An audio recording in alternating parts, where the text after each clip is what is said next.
Hi, it's Anna Poirier from yogabodynutrition.com, and I am documenting my New Year cleanse that I've decided to do at the beginning of this new year.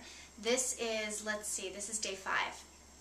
So today I wanted to share with you, I have a little ritual that I like to do whenever I'm doing a cleanse, and I'm a little bit of a kitchen alchemist, and I really love to make medicinal teas. And I get bulk herbs, and disclaimer, I'm not an herbalist, but I've studied this a bit, but I'm not going to say that I am an herbalist.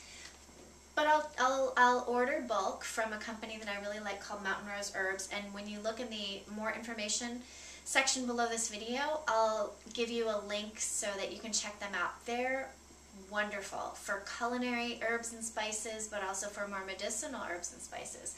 So I'm going to show you some of my favorites. I just made a pot of a tea right now, and you can essentially mix and match these herbs as you like. You don't have to use all of what I'm going to show you. This is just a sampling of what I might choose from, like 3 or 4, and put those into an herb tea. So this guy here is, and I don't know if you can see that, I'm going to bring it up to the camera. This is a licorice root slice, and I like to put licorice root in because, for one thing, it gives it a nice flavor. It gives it a sweetness. Now, the one thing with licorice root that I do know is if you have hypertension, if you have high blood pressure, it's not a good idea to have a lot of licorice root, so you might want to use stevia instead to sweeten it. Licorice root also is very healing to the adrenal glands, which are your stress glands. So if you don't have hypertension, licorice root is great, and you can use that to sweeten but also take care of your adrenals. And then I will sometimes put in cat's claw. So cat's claw, and this is like a shredded bark, and the cat's claw is good for immune system.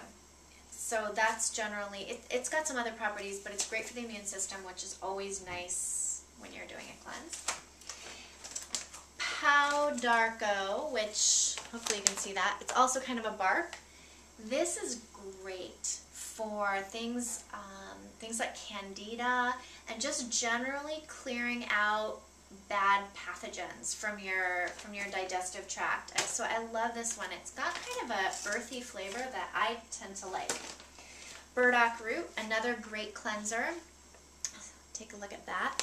This is good for cleansing the blood, so I'll often throw that in.